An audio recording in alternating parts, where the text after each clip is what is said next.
Well, yes, I calculate it is a little quiet here, for one who's been about the world and travelled fur and near. And maybe 'cause I never lived no other place to me. Town seems 'bout as lively as a good town ort to be. We go about our business in a quiet sort of way, never think of the outside world, exceptin' once today. We gather at the depot where we laugh and talk and spin our yarns and watch the people when the train comes in. Si Jenkins, he's the justice of the peace. He allers spends his money for paper, which he glances through and lends to some of the other fellers, and we all take turns and chat, and each one tells what he'd do if he was this or that, and in a quiet sort of way, afore an hour's gone, we get a pretty good idea of what's a-going on, and gives us lots to think about until we meet again the follerin' tomorrow when the train comes in. When I get lonesome like, I set around the barber shop or corner grocery where I talk about the growing crop with fellers from the country, and if the sun ain't out too hot, we go to pitchin' horseshoes in Jed Thompson's vacant lot behind the livery stable, and afore the game is done, as like as not some feller'll say his nag can clean outrun the other fellers, and they take 'em out and have a spin, but all get back in town afore the train comes in.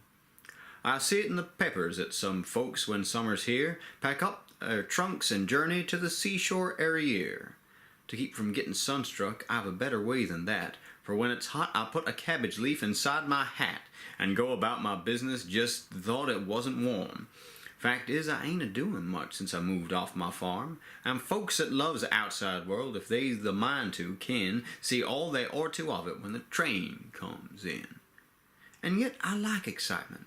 And they's nothing suits me more and get three other fellers so's to make an even four 'at knows the game jest to a T and spends a half a day in some good place a-fightin' out a battle of croquet. There's Tubbs who tends the post office, and old Doc Smith and me, and Uncle Perry Loudon. It'd do you good to see us fellers maul them balls around we meet time and again and play and play and play until the train comes in.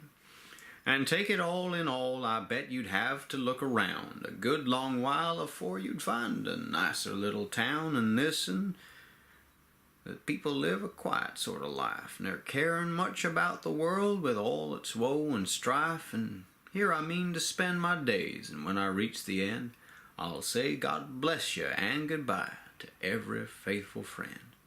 And when they foller me to where they ain't no care nor sin, I'll meet 'em at the depot when the train comes in.